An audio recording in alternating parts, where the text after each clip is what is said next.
This is Scott Spears, and here we are with another edition of Scott Spears Now. Now, this is a very special edition because we are going to talk about a gentleman who was an athlete, an Olympian, a movie star, but also had a little bit of controversy in his life.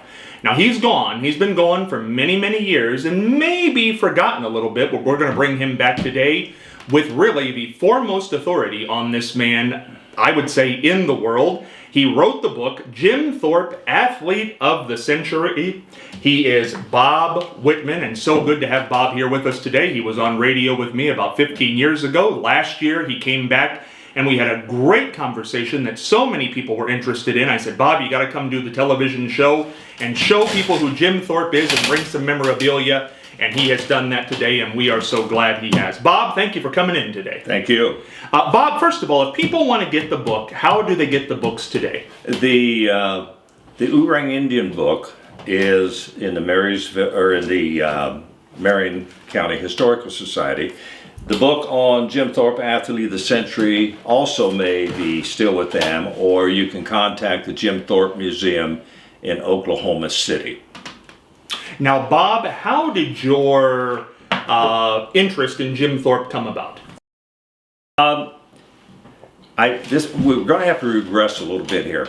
I was a young kid. We grew up in a little village called LaRue, Ohio. The correct pronunciation is probably LaRue, but if you're from LaRue, it's LaRue, and it's in the southwest corner of Marion County, which is it's now part of the Marion Elgin School District. But anyway, in that little village of 700 people, all of us kids and adults as well knew that at one time Jim Thorpe was staying in LaRue, and secondly, he played on an all-Native American Indian football team. LaRue is the smallest community to ever have an NFL football team, and that was in 1922 and 1923. To give you an idea, why would an NFL football team be in LaRue, Ohio? Well, when the NFL was officially formed in 1920, you could buy a franchise for $100. And actually, they were just trying to start the NFL. It didn't have a lot of credibility because the people were still indoctrinated with college football. There were two major markets. One was in Chicago, that was George Halas, and there was another team in New York City, which was a man by the name, his last name was Mara, and they felt there was a future for NFL football. So they felt we needed to get some other teams. I was talking to Paul Brown, who started the Cleveland Browns and the Cincinnati Bengals, and Coach Brown said to me, Bob, did you realize at one time they were going to put the Athletic Hall of Fame in New York? And I said, yes, I'm aware of that. He said, you know, I had to step in there and stop that. I just chuckled. He said, everybody knows that the birth of the NFL football was really in Ohio. A lot of people don't realize we had the Canton Bulldogs, we had the Massillon Tigers, we had the LaRue Indians, we had the Dayton Triangles, we had the Columbus Panhandles, we had the Toledo Maroons. Most of the teams back in the 1920s when this first started, most of those teams were in Ohio. So consequently, Paul Brown put on the pressure, and that's how the Football Hall of Fame ended up in Canton, Ohio.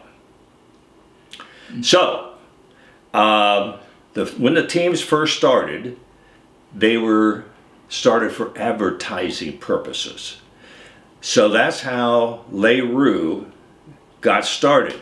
Now, prior to that team, Walter Lingo was the owner of a dog kennel, the Oorang Airedale Dogs. Now, Walter was kind of like the Barnum and Bailey of the dog world.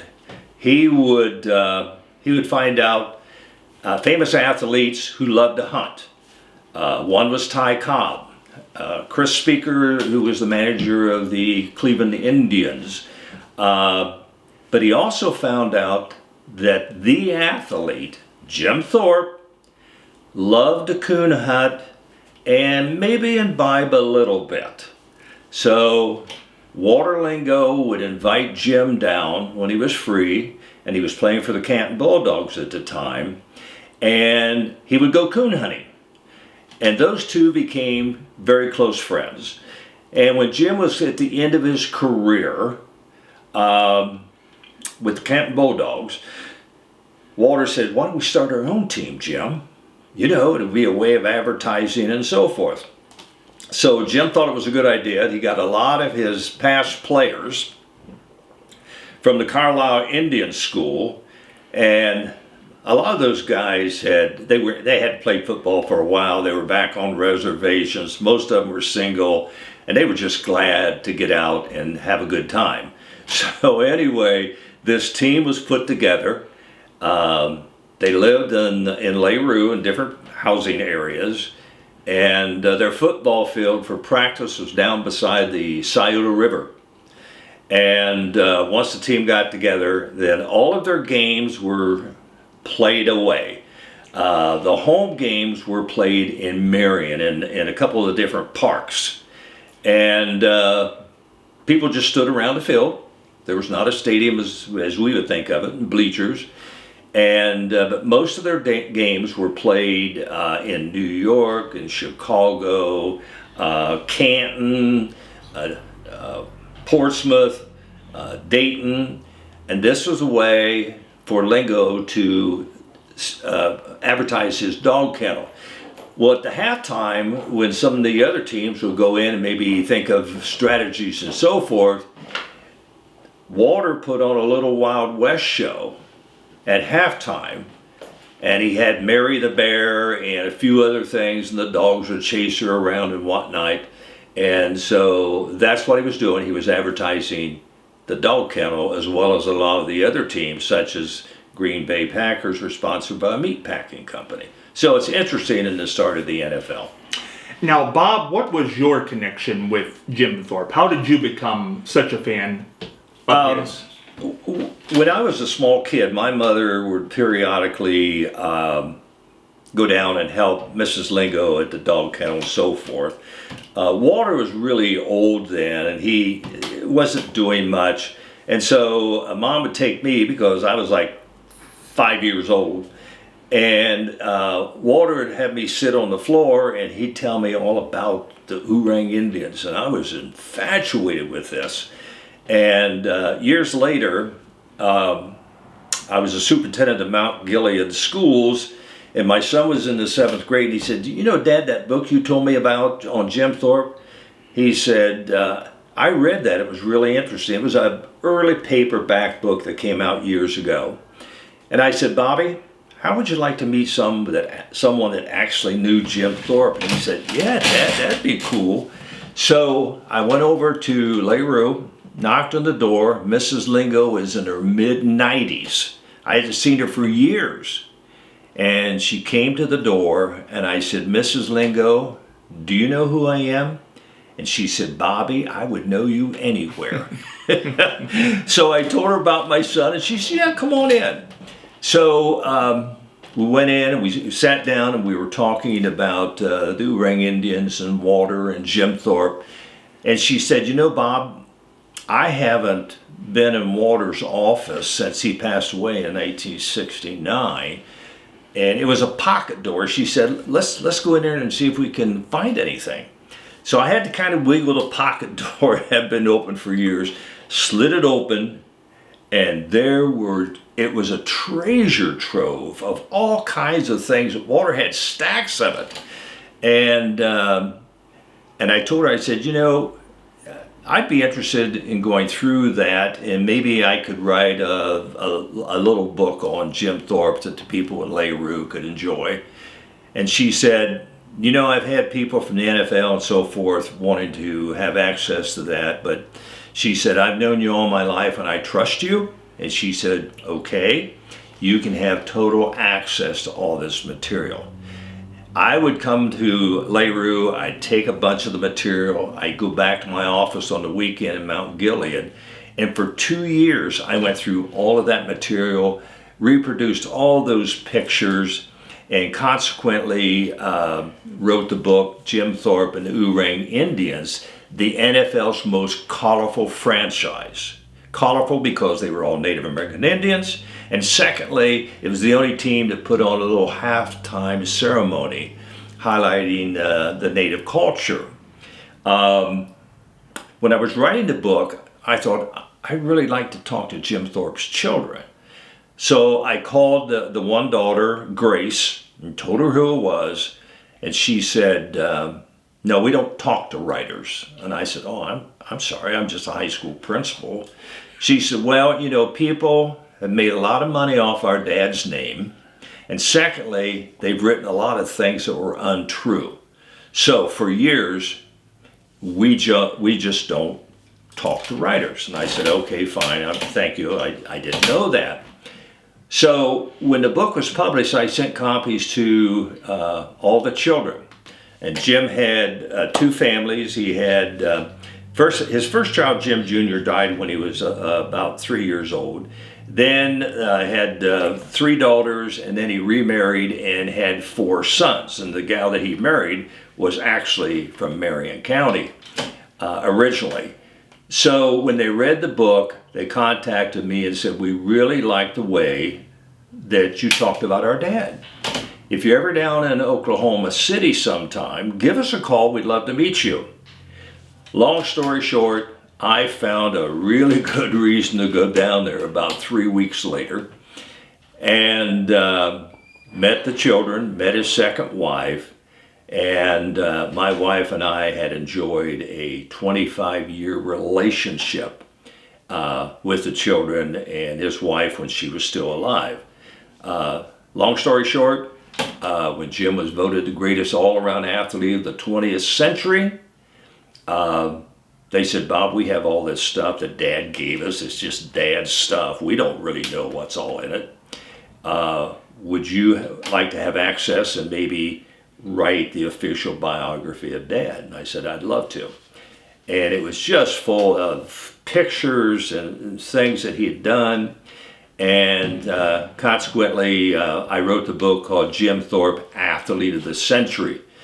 And that has sold remarkably well. But all the money that goes from those books go to the Jim Thorpe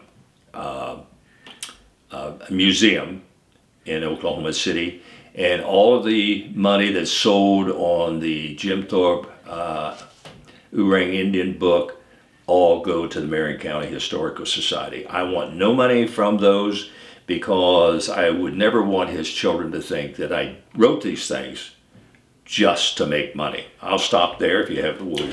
Well, Bob, it's interesting because I think a lot of people might be wondering, why was his family so skeptical? Why was Mrs. Lingo so skeptical of anybody throughout life? And this all goes back to the 1912 Olympics in a lot of people's opinion. Jim Thorpe is a tremendous athlete in the 1912 Olympics, and just because of the time frame we're on here, what are the 1912 Olympics for Jim Thorpe? What does he walk out of there with?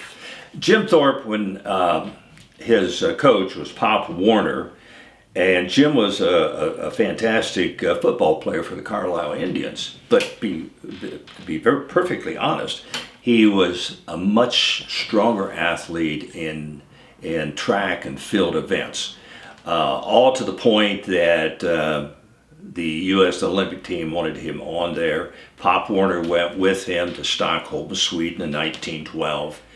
And Jim was in 2 major events. That was the decathlon, which is 10 events. But they also had a smaller one called the pentathlon, which was 5 events for the marginal athlete, 10 for the all-around athlete. Jim won both of those easily. As a matter of fact, his point score in the 10 events of the decathlon, which was throwing the discus, shot put, javelin, running different distances, and high jumping and pole vault, his score was so high that he could have won the silver medal in the 1952 Olympics. He could have come in second. And so when he went through the ceremony, King Gustav put a wreath on his head. And he said, "You, sir, are the greatest athlete in the world." And that moniker stuck with him for the rest of his life. He had a big ticker tape parade when he came back to the United States down New York City. He had just done something that no one athletically had ever done. And maybe herein lies the problem of his life. He's dubbed the greatest athlete of all time, ticker tape parades, Right. medals in the 1912 Olympics, and then he's stripped Yes. of those. Now, how soon does this happen, and what happens? Well, Jim went back to the Carlisle Indian School after the 1912 Olympics, after all the hoopla, and he was still a student at Carlisle Indian School. Well, during the summer, you had, as a student there, you had to go out and make some money to pay for your room and board and for your clothing. A lot of the girls became domestics, working on farms and so forth. Pop Warner very sneakingly took his athletes, which were primarily the football players, and took them down to South Carolina. And what he did was they played baseball down there. Not the Indians, they didn't know. It's just a way to make some money. They weren't that knowledgeable of all the rules and regulations. So that summer they played baseball down there in Fayetteville, South Carolina, and got paid $60 a month in their room and board. Well, about 2 years after the 1912 Olympics, and that league was still there, there was a reporter came in to talk to the manager of the team, and as he's talking to the manager of the team about the prospects and how well they're going to do this year and so forth, he looks up and there's a picture of this team, and he looks closer and he said, "Is that Jim Thorpe in there?" Because they were all Native American Indians. And the manager said, "Yeah, that was Jim Thorpe. They played down here a couple of years ago." Well, he wrote this big story about, this Indian baseball team were paid. Well, when that hit the papers, that's when the news went out that Jim was a professional athlete. He was paid. And so consequently, they took back all of his AAU medals that he won and took back his 2 gold medals and gave them to the second place winners. Long story short, years later, after professional basketball players are now in the Olympics and so forth and so on, it was decided that these ignorant, not knowing American way of life Indians really can't be held responsible for that. And so they minted new Olympic medals. They were about this big, not the full size, and gave those gold medals to his children. What they didn't do was take away the second place winners. Still were their record was still there, and they were on paper. They were still in the number 1 positions. This past year, that was changed, and Thorpe's name was now put in the record book, as well as having received the replica gold medals years before. And he's first in the 1912 decathlon and pentathlon, and the other 2 men are in second place. Now, the reinstatement in the books that put the other gentleman back in second place and Jim Thorpe in first, that happens in 2022. Right. The medals are returned what year? I can't recall right at all, but it's in my book, and I think it was probably about 20 years ago they were given back. So, 90s? Yeah, Okay. in the 90s. So in the 90s. Now, for those of you who don't know, Jim Thorpe died long before that. Jim Thorpe dies in the 50s, I believe. 1956. 1956. So he never saw his life reinstated. No. So I want to talk about this moment because he's, again, as you said, he's the greatest athlete in the world, tremendous appearance in 1912, and he's stripped of these accolades because he played for money, baseball. And it really, for the rest of his life, and we're going to go through some of these moments, there's so much to talk about here, we can't get it all in, that's why you've got to get the book, but it really colors the rest of his life, and he never does see it rebound, does he? No, he doesn't. He did write a letter to the Olympic Committee and said, basically he was saying, I was just an ignorant Indian boy who did not know the ways of the white man's world, and I was just doing what the coach said we ought to do. And so it took years for people to realize there was an injustice there to those young men. They thought they were earning their money for their room and board and their clothing at the Carlisle Indian School. Now, a lot of people remember Jim Thorpe of a different era for the movie, the motion picture, Jim Thorpe All-American. I believe that was Burt Lancaster. Burt Lancaster, 1951, but Jim Thorpe is in that movie, am I right? Not that I'm aware. Not aware, okay. Maybe that's a misprint somewhere on the internet. It's a misprint. They hired him for a little bit of money to just be a resource person. He didn't get a lot out of it. But later we need to talk about, we're talking about track and field and the other sports that he was in that made him that well-rounded athlete, which we'll never see again because of the professionalism even to make a ball team anymore. When we talk about that period from, now the Olympics, he's stripped of the titles in 1914, is that right? Yes. 1914, and he passes away in the mid-1950s. Yes. What are those years like, kind of in a tin-type fashion for him? Well, Jim, of course, played professional football. And of course, at the end of that career, that's when he put together the Oorang Indians. But he also played Major League Baseball. Jim was at best an average pro baseball player, but what he could do is he could put fannies in the seat because he played 9 years of Major League Baseball, starting with the New York Giants, and finished with the Toledo team, Mud Hens, but people still wanted to come and see the great Jim Thorpe. So they made a lot of money off of him, even though he was not an outstanding baseball player. He was a good player.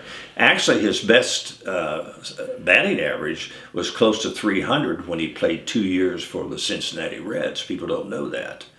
But so we got a guy that was Olympic champion, track and field, played pro football. As a matter of fact, he was the first president of the NFL when it formed in 1920.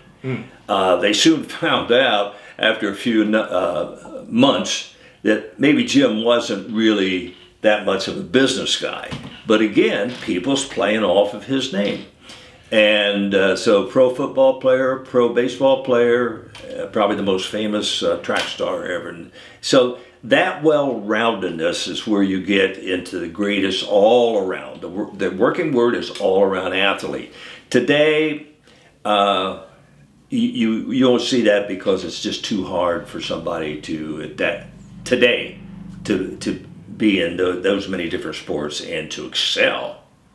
So in that time period, why is he, from 1914 until his death in the mid-1950s, why is he never able, he has a lot of great titles, first president of the NFL, he's an actor at one point, there's clearly a movie made about him in 51, he does play sports, he's very popular, he can put fannies in the seats, but why is he never getting rich himself? Why isn't he getting a good businessman? Right, that's a good question. Jim married Frida Kirkpatrick, who was a clerk at the Oorang Airedale dog kennel, and that relationship got very serious. Ultimately, Jim is divorced by his wife. Frida and Jim marry, and they have 4 boys. But Jim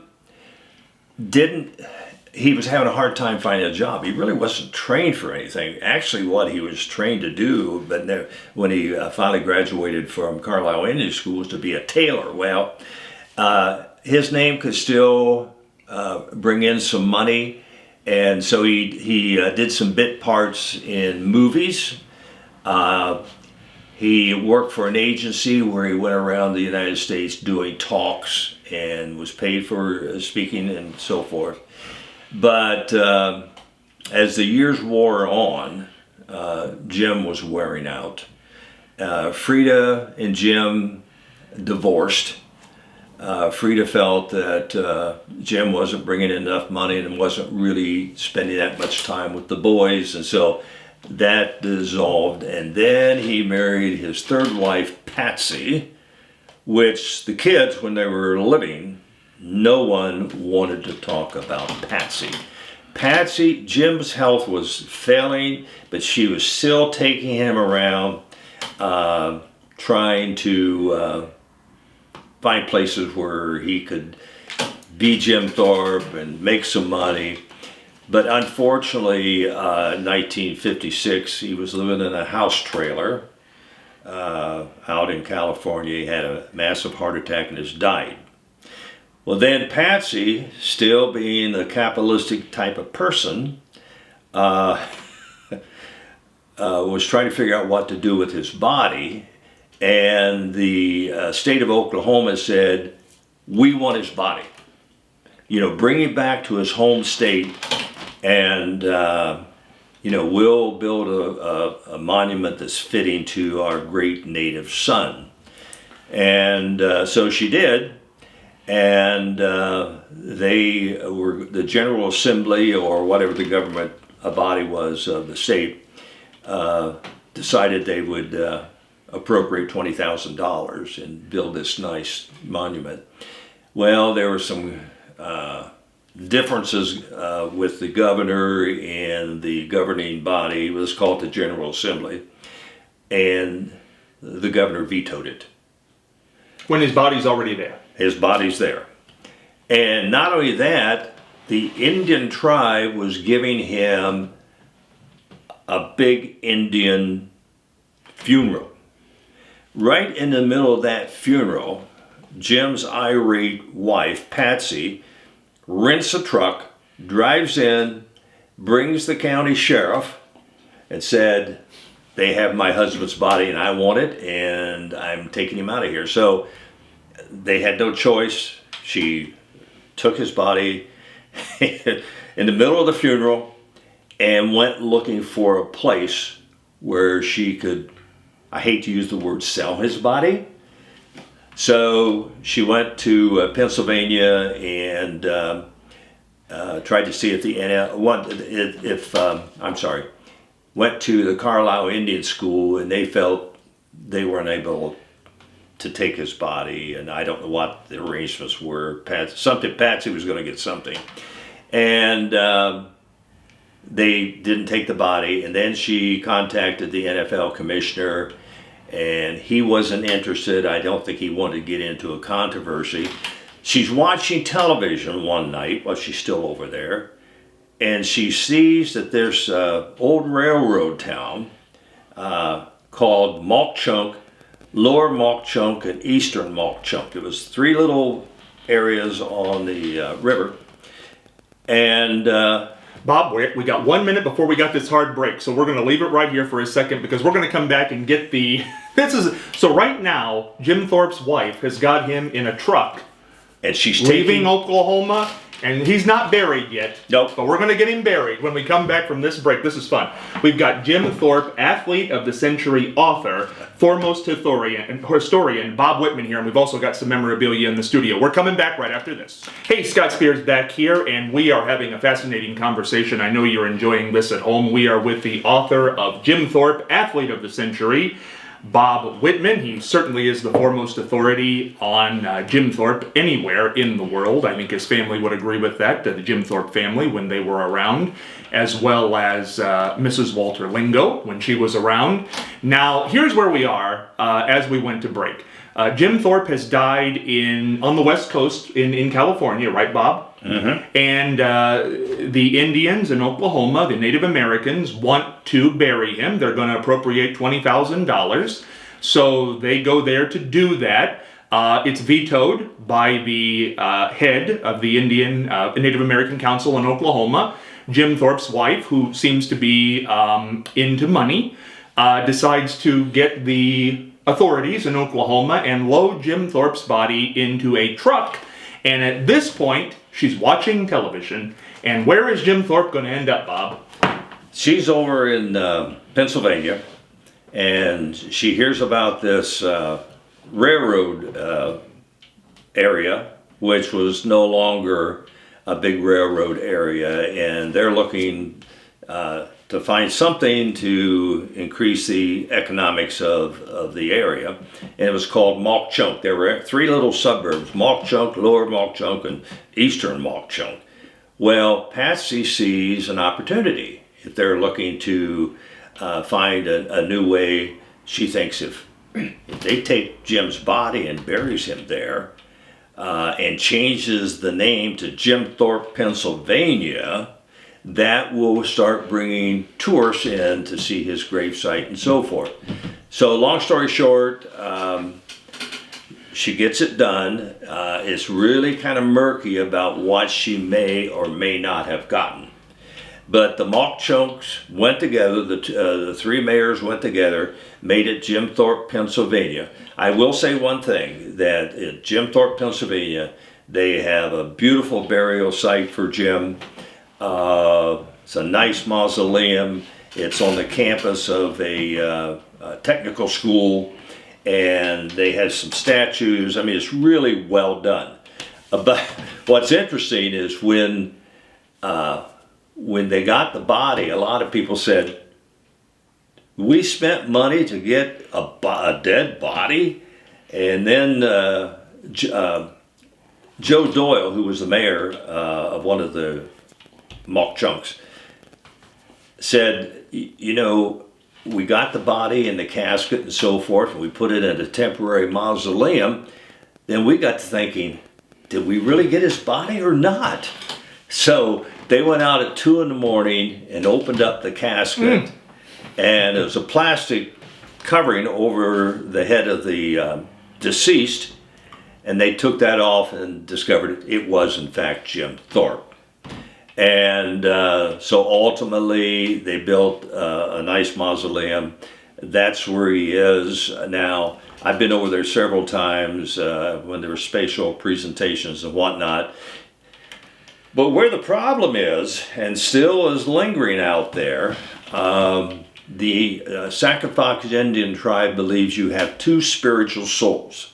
One spiritual soul is at rest when you die. The second spiritual soul is at rest if you're buried in the area of your choosing. Jim Thorpe never had been to Mauch Chunk. He didn't choose to go to Mauch Chunk. And so it's going into litigation. And the first go-round, some of the attorneys down in Oklahoma were handling the case pro bono, so the family wasn't paying.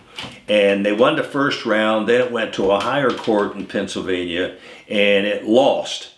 And so Jack Thorpe, Jim's youngest son, in my book, it shows a picture of Jack at the Maple Grove Cemetery, and next to his father is the grave site, the plot for Jim. But now the children are all gone. Things have just sort of dwindled out, and there's nobody to take up the calls and so forth. So I think Jim Thorpe probably is indefinitely going to be in Jim Thorpe, Pennsylvania.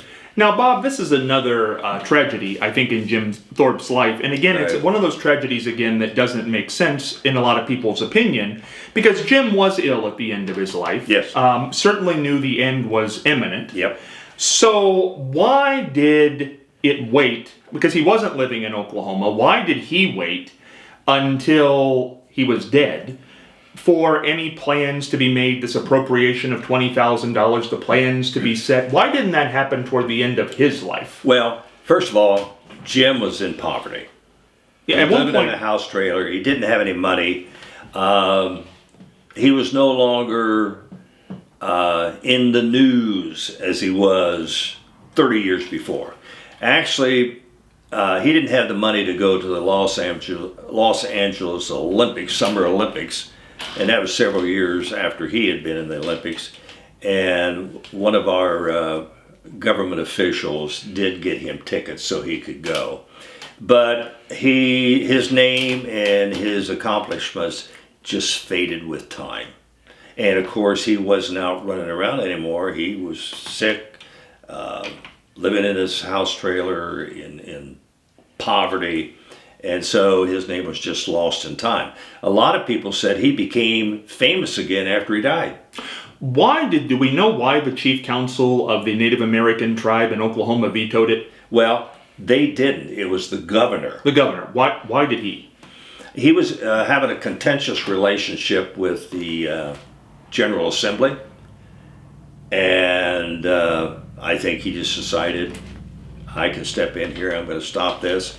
I'm not sure it had a whole lot to do with Jim or not Jim.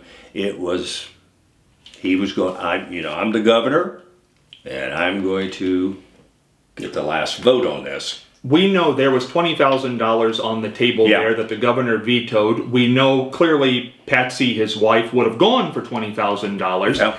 Yeah. Do we know what Jim Thorpe, Pennsylvania ended up paying? No. Probably more than $20,000 or somewhere in that neighborhood, we'd have to guess, wouldn't we? The guy that did the negotiations was one of the mayors called Joe Boyle. And Joe said, I really don't want to get into that. He said, I'll just say this. She didn't get very much. So in the end, it didn't end up well for her. No. Now, Bob, I hate to ask this question because I want to get back here to Jim Thorpe, All-American, because a lot of people have seen that movie. But he dies in California. Yeah. Is he flown or is he driven to Oklahoma? Driven. Driven. Okay, driven to Oklahoma. That takes a minute. And then driven to Pennsylvania. Yeah. Now, bodies don't... you're not supposed to do that with bodies, are you? And then they look at him in Pennsylvania. It couldn't have been a good sight, I wouldn't think, by that point. How long is this period of time from death to Pennsylvania? Oh, I think it's probably a good 3 weeks to a month. Ooh, that couldn't have looked good. No. Now, I don't know whether he was embalmed or not. There's nothing... But he's in a casket. He's in a casket. Mm-hmm. And he was buried in his favorite leather jacket. He's got the little fringes on and so forth. And I have a picture of him in his casket, but I finally destroyed it because I didn't want people to remember Jim Thorpe lying in a casket. How did you get that picture? I became good friends with the lady who ran the museum in Shawnee, Oklahoma. So they took a picture when he was in Oklahoma? Yeah, when he was in his casket. And she's been gone for years, but I thought, I don't want that to end up in a... Right, in a publication. Yeah, so I destroyed it. Would you have known it was Jim Thorpe? Oh, yeah. Okay. So it did look like him. Yeah. Now, I want to go back up a little bit to Jim Thorpe, All-American, 1951. This movie is still somewhat referred to from time to time. People can see it. They can find it on the internet. And it's in flea markets and things. You can find the VHS tape, DVD. It's a big movie. It's a big star. Burt Lancaster is a big star in 1951. So it's about Jim Thorpe. Jim Thorpe's alive in 1951. Why is he getting no profit? Why is he not in the movie? Why? What's the negotiations here? He was... I'm sure there's a better term for it, but he was a resource person. The movie is not really realistic. First of all, they have them wearing little caps, like, you know, you go to college and you have to get a little cap and so forth and so on. And it's very Hollywoodish, and but it hits the high points of his athleticism and so forth. But So why is he not? I mean, they had to pay for his name, didn't they? To use Jim Thorpe, All-American, and parts of his story in that movie? I think he received something, but from what I can find from research, it wasn't a whole lot. How popular was the movie in 51? You know, I really can't answer that, but I would think in 1950 he was voted the greatest all-around athlete of the half century. So his name was back out there again. So I would suspect it probably was fairly popular at that time. And you say died in 56, right? Mm-hmm. Okay. How now this is a short period of time in people's lives. In 1950, he's voted the greatest athlete of the half century. Right. Greatest athlete of the half century. Right. From 1900 to 1950. 51, big motion picture, Burt Lancaster, big star, comes out in 51. And by 56, he's being driven, dead body, from Los Angeles to Oklahoma to Pennsylvania. How does that happen in a 6-year period? Well, there was a belief that you know, that Jim became popular again once he died, because there were several different entities that wanted his body. But whatever it was, Patsy was not in agreement with those who wanted his body. Didn't the movie and the voting him the greatest athlete of the half century give him a pump there in the early 1950s? I just, personally, from what I can understand and my research is, there were some concerns that he did not get an appropriate amount of money. Did he just, is it really just bad management, bad wife? What is it? I think bad wife would be one thing. Secondly, I don't think Jim pushed hard enough. He was at the time of his life where, you know, if he could imbibe a little bit, deal with his health. But Jim was not a person to go out there and really, in a capitalistic sense, push to make money. He was too laid back. In 1914, okay, the 1912 Olympics happened. He's a superstar in the 1912 Olympics. 1914, the reporter sees the picture of Jim Thorpe, finds out he played for money, played baseball. This is where he's stripped. And even though... Well, he never actually got the money. The money went to Pop Warner. So he was never, Jim Thorpe never profited. But No. Okay. But that was the impetus to take away the medals. Okay. Yeah. So this moment in 1914, if that reporter doesn't walk into that office and see that picture and that conversation doesn't happen, where's Jim Thorpe in 1956 without that event happening? Oh, I think he would have had an entirely different life. Because once he lost his medals, now I have a copy of his letter, I think, in the book. It was kind of sad. He was just saying, we didn't know any better. I think... He knew it ruined him. It tarnished him. And I think if that hadn't have happened, he probably would still have that famous acclaim. And when he went out on a speaking tour, he probably would have gotten a lot more money than he got, you know. So when we look back on this, first of all, where are his gold medals that he got in 1912? Where did those end up? Well, they ended up making new ones. So did they let Jim keep them even though they stripped him? They went to the children. Jim was already dead. Oh, by that time? By that time. Well, when the event happened in 1914, when they stripped him of him, where were they then? They were in the hands of the two second place people. They tried to get those back, and both those families said, they're lost. We don't know what happened to them. So really, in 1912, when Jim is awarded the gold medals at the Olympics, they physically came back in 1914 and took his medals. and Yes. gave them to the second place people. Yes. They didn't make new ones. Who lost them? Who ended up losing. But Now, there's two other things that didn't get lost. The king of Tsar of Russia gave him a jewel-studded Viking ship. And there was another, it was a bust of King Gustav. Those went to no one, and I'd love to go to Vevey, Switzerland. I think that's where they are. That's where the Hall of Fame is. That statue of King Gustav and that Viking ship, which would be worth, I don't know, millions of dollars, are in the Olympic Hall of Fame. the gold medals that he ended up being awarded in the 90s, where are they at? The children have them. The children have them. Yeah. To this day. Of course, all of his children have passed away now. Right, they're gone now. So those would be with his grandchildren. Yeah. Do any of his grandchildren like to talk about him? Did they know him well? No, they didn't do much. They've signed a lot of things for me, the grandchildren and the children. But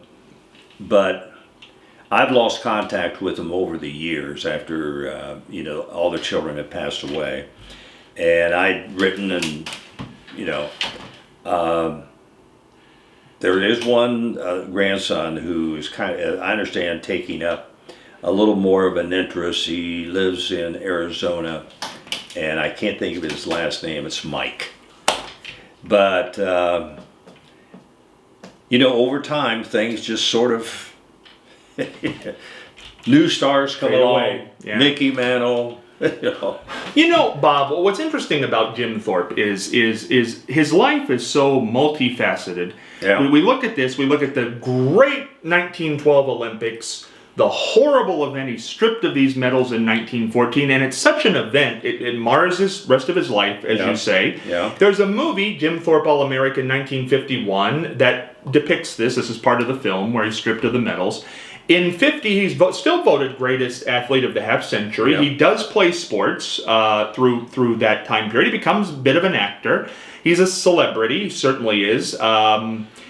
Dies. After his death, they reinstate the Olympic gold medals. They reinstate him in the record books just last year in 2022. Yeah. But is Jim Thorpe, the human being, in his lifetime, is he a tragic figure? Yes.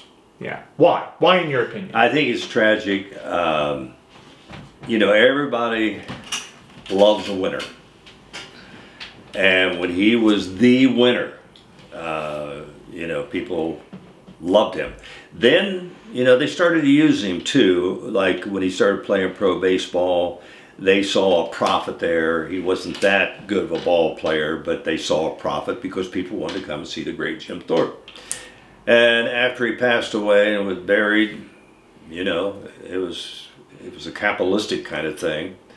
They were on to other ways of making money.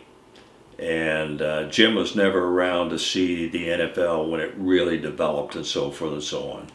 And so, unfortunately, here's this great guy that everybody wanted to see, but over time, he faded. We're here in 2023, and it's very interesting because just within the last couple weeks, Jim Thorpe again appeared on the front page of the local newspaper here. He bounces back every so often. Yeah. And he shows up. It's really interesting. I don't know how many times Jim Thorpe keeps popping up again.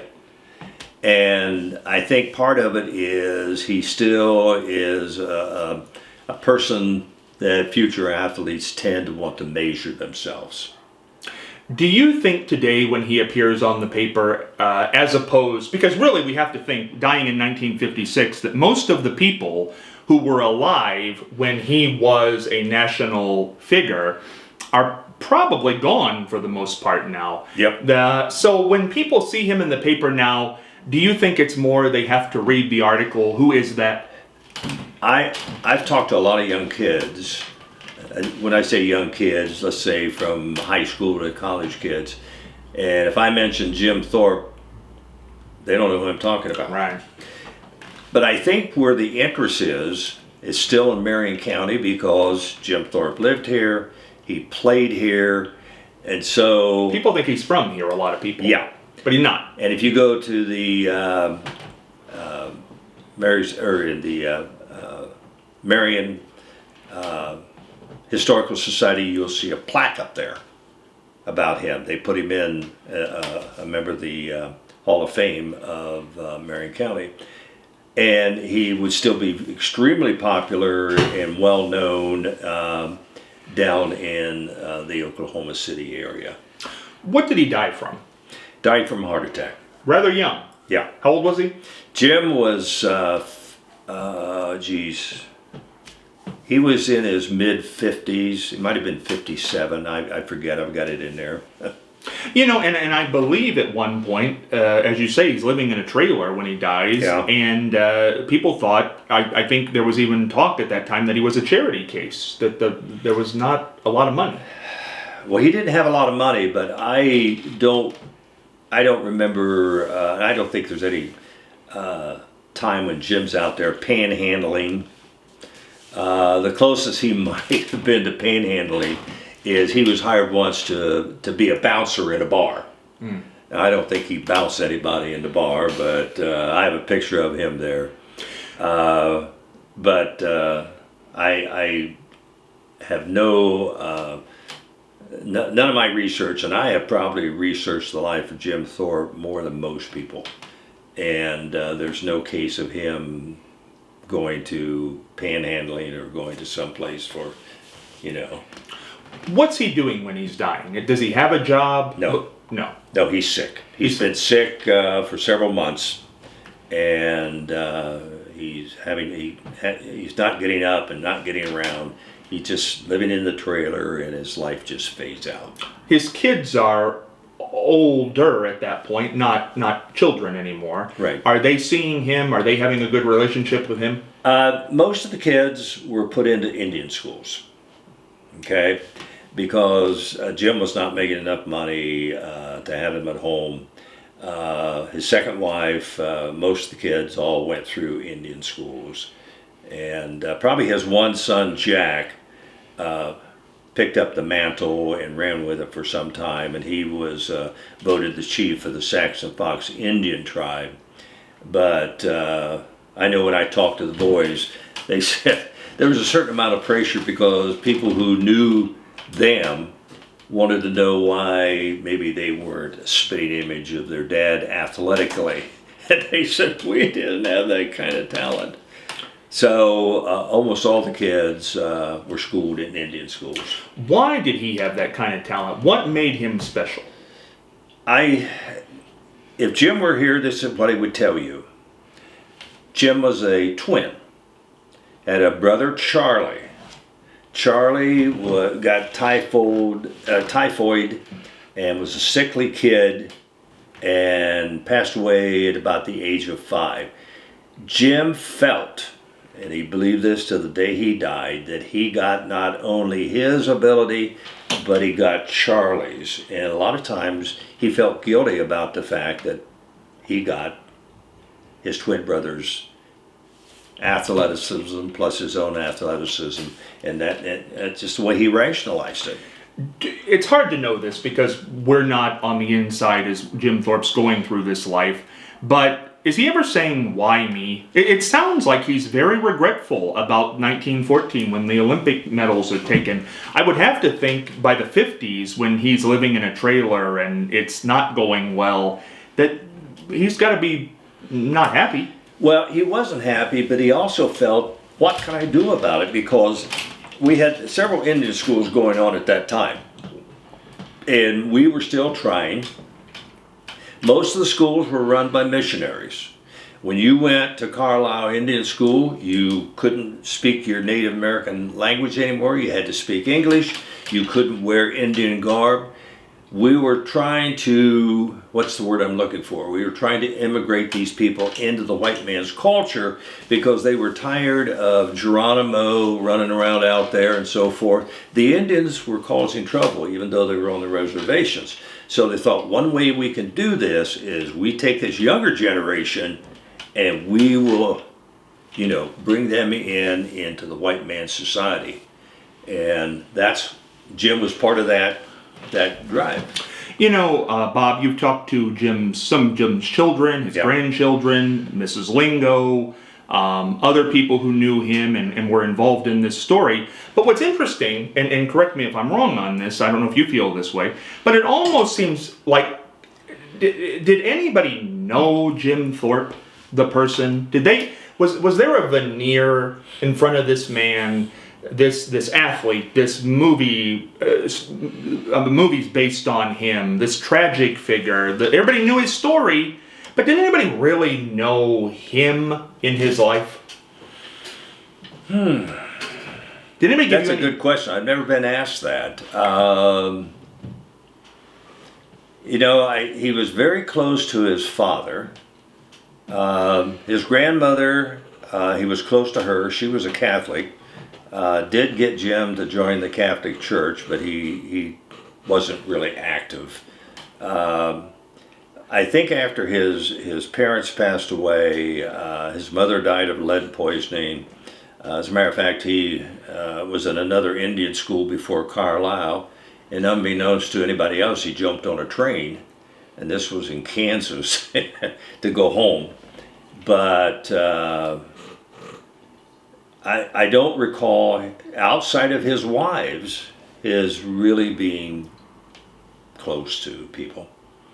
I would see where he would be somewhat of a skeptic, because a lot of people were making money off of him. They were parading him around. But when he got older and wasn't the Jim Thorpe of the teens, a lot of people were making money off of him. What is going to be, when we're all gone, when everybody tied to him, who's ever met anybody who knew him, when we're all gone, what is going to be the story of Jim Thorpe? And is it going to say great athlete? Is it going to say tragic life? Is it the story of the stripped Olympic medal still going to be there? No, I think what will happen years from now, when we start looking at some of the best athletes to ever come out of the United States, they're not going to get into Jim Thorpe's stripped medals and so forth.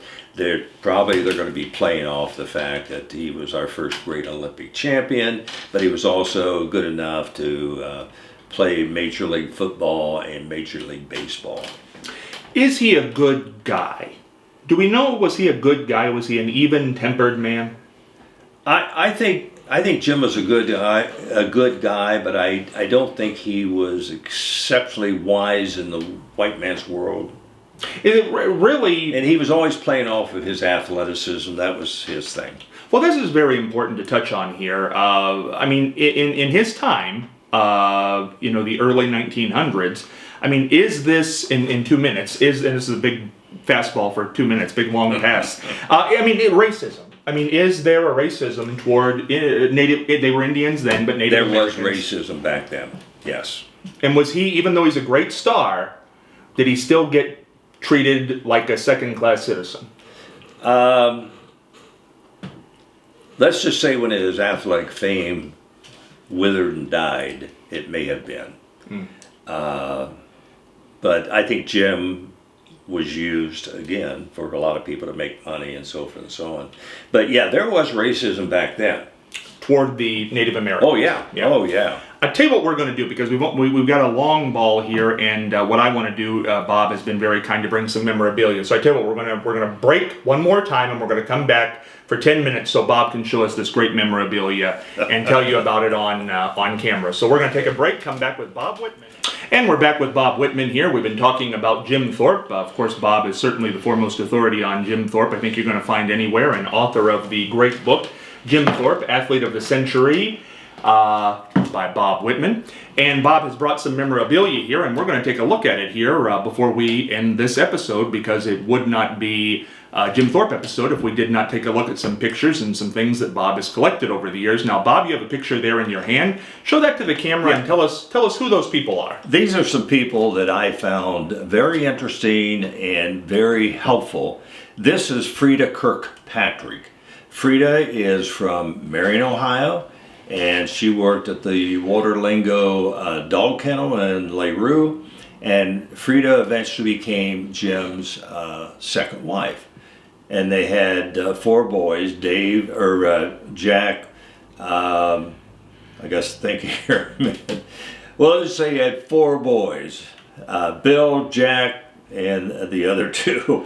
But anyway, Frida was the nicest person, and she invited me down to her home in Oklahoma City, and she was living with her one of her sons, Bill, and she said, "Bob, you can come in and talk to me, but I really don't want to get into talking a lot about my husband." I said, "That's fine."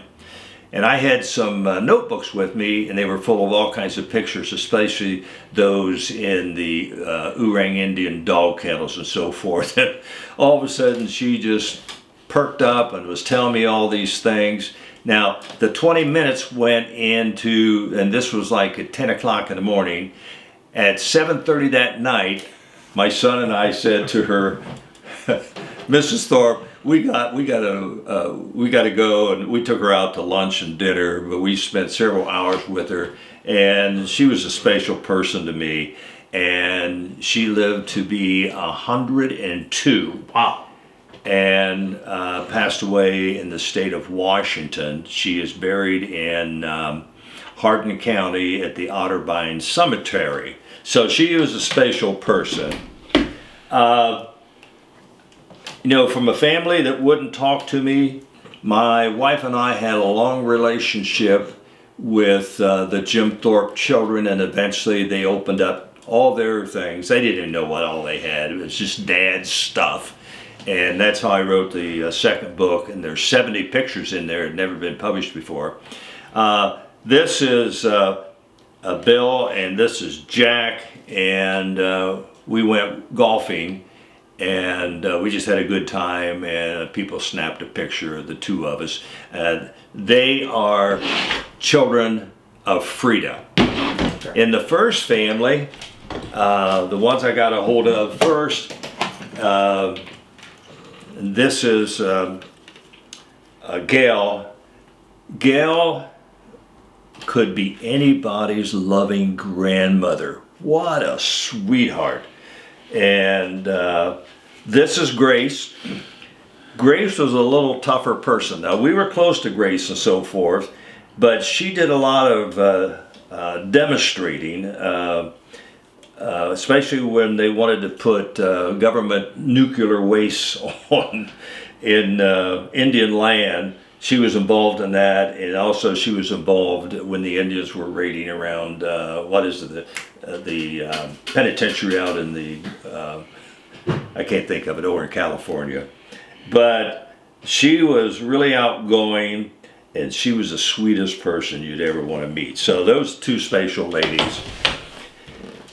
And this here, I'm very proud of this, because when Jim was voted the greatest all-around athlete of the 20th century, Wheaties put him on the box.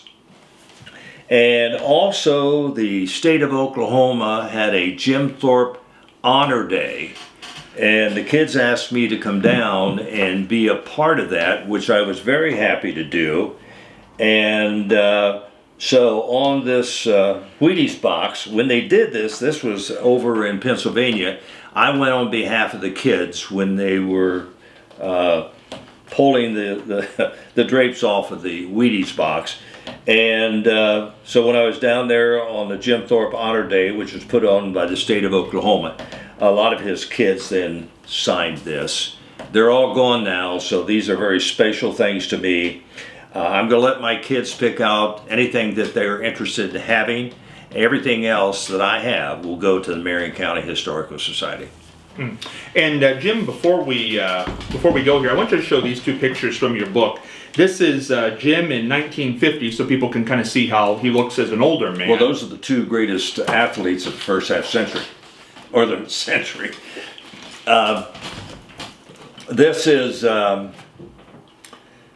Jim Thorpe, and he was our great Olympic male champion.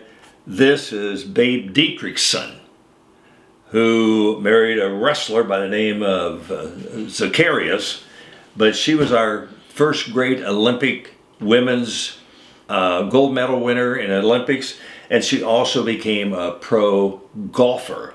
And I believe the next page is the poster of the movie Jim Thorpe All-American. Yeah, this is... I think when you flip there, I think it's the next page there, over in the book. Well, that was Burt Lancaster. Yeah, that's there. There. I think there it is. Yeah, this is the movie poster that came out on Jim Thorpe All-American. The star was Burt Lancaster. Pop Warner was played by, and I can't remember right now. But anyway, it's a fun movie. It's a little Hollywoodish. But if you haven't seen it, I'm sure you can go to any a library and probably get that and borrow it. Bob, 2 quick questions before we wrap up here today. And they are, what is your most prized piece of Jim Thorpe memorabilia that you have? Probably the most prized piece outside of memories? Well, give me a memory and give me a physical item. 2 things, and I felt I shouldn't have them. Burl Lingo gave me a Christmas card sent to Walter from Ty Cobb. Oh, baseball. And Ty is there. He shot a bear, and he's got his gun leaning over the bear, and he's down on his knees at the bear. And I thought that really ought to go to his family. So years later, I gave it to her oldest son, Bob Lingo. The other thing is one of the daughters gave me Jim's, I think it was one of the daughters, Jim's athletic handbook when he was at the Carlisle Indian School. And it had a picture of him in there because he had done a lot in football. Anything like that, I really felt it should go to the family, not to me. And I have already given a lot of things to the Marion County Historical Society. A lot of things I had about Jim that didn't particularly pertain to Marion County or the Oorang Indians, I've given to the NFL. The NFL, however, I gave them a lot of things, and on my book of the Oorang Indians, they did the cover. Oh, free. So Bob, when we look back on your life now, obviously you've had other careers and done other things, but who is Jim Thorpe in your life? You never met him. No. But your name is more closely associated with his than his kids, honestly. When you Google Jim Thorpe, Bob Whitman comes up more than any of his kids' names or wives' names. Yeah. You're forever associated with this guy. And honestly, when you go 100 years from now, it will say author of Jim Thorpe books. Yeah. I mean, that will probably be one of the first things. Who is he to you, this guy you never met? I would have loved to have sat down and talked to him and show him all the research I've done and so forth and whatnot. I have some pictures when he was a young man. There's one where he's laughing. There aren't too many of those. He's in the back of a convertible when they're in Australia. Baseball, we were trying to popularize baseball in the western part of the United States. So the Chicago Cubs and the New York Giants started playing baseball out west to popularize it. Then they went to Japan, and then they went to Australia, and there's this picture of Jim. I really think he and I would have enjoyed sitting down and talking to one another. And the person that was probably closest to him that looked like him and he and I had a good relationship was Jack. And Jack and I talked a lot and it was enjoyable. But it's just one of those things. I would have liked to met President Harding too. It's interesting when I think about this. I mean, his life is as you said, it's a tragedy, his lifetime. I mean, it's almost a play. Did you ever think of writing something like that in your life? No, if I've written enough of that. You mean not Jim Thorpe and others? Well, not so much what he did, but a play of, this was him and the... There is a play that's been written. Oh, has there been? Yes. Did it do well? I think it did. It was in the Carolinas, and the girls asked me if I would go, and so I did. Oh, okay. And I thought it was well done, but they covered his great career, and they covered the difficulties and so forth. but it was tastefully done. Final question for people who might go watch the movie after watching this. What's wrong with the movie? What are the big mistakes that don't line up with Jim Thorpe's life? Well, again, it was a bit of Hollywood. These Indians, when they came, they were in their Indian garbs. They took away their moccasins, they took away their leather outfits and so forth, and dressed them up as in trousers and blouses and shirts. But it starts out, the movie shows them like you were going to school with the little beanie. Those kids didn't wear beanies and so forth. Hollywood. So it's a little Hollywood. His relationship with his first wife, Iva, was a little different in the movie, but it's a movie. Do we know if he liked the movie? Who? Jim Thorpe? He was I don't alive know. when it came out. We don't know. I don't know. He definitely saw it, though. Yeah. Was he at the premiere? I hope. He was at the premiere. Yes, he was. He was at the premiere. Well, you know what? I got to say, the pictures in this book are absolutely amazing, and the information in here is absolutely amazing. So if you can get this book, which you can, luckily, Jim Thorpe, Athlete of the Century, do that. And the other book, Bob, the name is? It's the Jim Thorpe and the Oorang Indians, the NFL's most colorful franchise. And I want to say this before we let Bob go. As I say, Bob was on about 15 years ago with me when I was at WMRN, and he came on a year ago when the record was reinstated for Jim Thorpe. And then he came on today, and I hope this is not our last time because there's so much to talk about with this man. But what I want to say to Bob that I've never had the chance to say is you have done a really great service, and I know you talked about in the money in the beginning, you did not profit off Jim Thorpe, which is also a tremendous thing.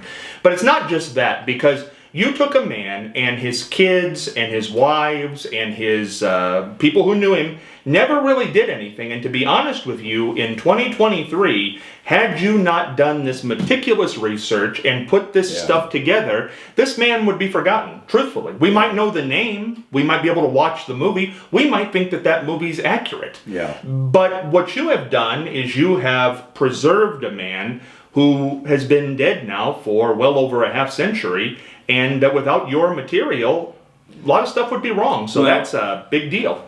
I think it gets down to building relationships.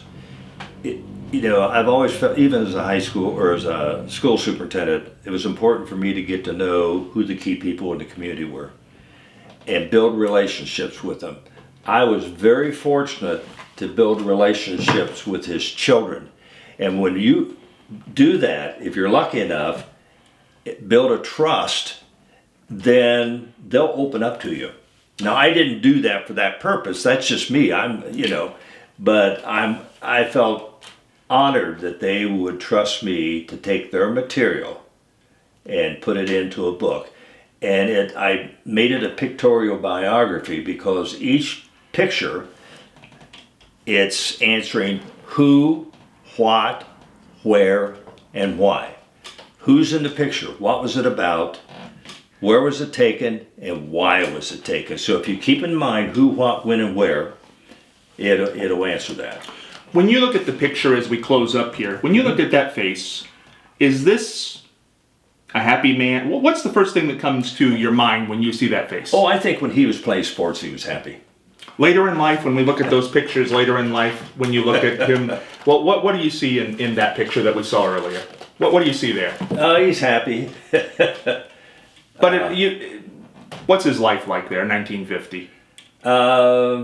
Well, he just had a movie made. Not awful. So forth. So, yeah, it wasn't bad. Which is the last picture we have of him in this book? Where does it? Is it here in the? There's the. I would no. Here's that the one when he and he's wiping his brow. Well, that's when his.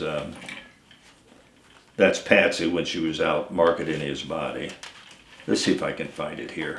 Well, and that's an interesting story. So you got to go back if you missed that in this episode and check out that story. Here we go. This is Jim in what year? This was in 1952. So 4 years before he died? Yeah, he's being recognized as the greatest football player of the first half century. And so this is in Canton, Ohio. And it must have been awfully hot because Jim's kind of wiping his brow as he's standing there. And he wasn't in particularly good health at that time anyway. So for the last 4 years, it wasn't great. No, Well, what is the last picture you do have of him? You said you destroyed the picture of him in the casket. that was it. That was it, 1952? No, before the casket picture, what would be the last picture of him living that you have? Boy, that's a good question. I hadn't thought about that. One I like is where he's playing with his kids. And I always like this. Well, here he is running with a bunch of children. And probably one of the last pictures would here with Babe Dietrich's son. That's down towards the end of his life. So really, the last 6 years, he was not being photographed much, or... Oh, no. No. No. You know, because somebody's going to ask me this, it just occurred to me before we wrap up here. What happened to this woman who drove his body all around the country, Patsy? What became of her? She just disappeared. After all that. But she didn't get much money, so says the people in Pennsylvania. Just So there disappeared. you go. Bob Whitman, this has been a lot of fun. It's always fun chatting with you because Jim Thorpe is a fascinating subject. Yeah. What an interesting life. Bob Whitman, thank you so much. Scott Spears, heading for the dugout. Thank you.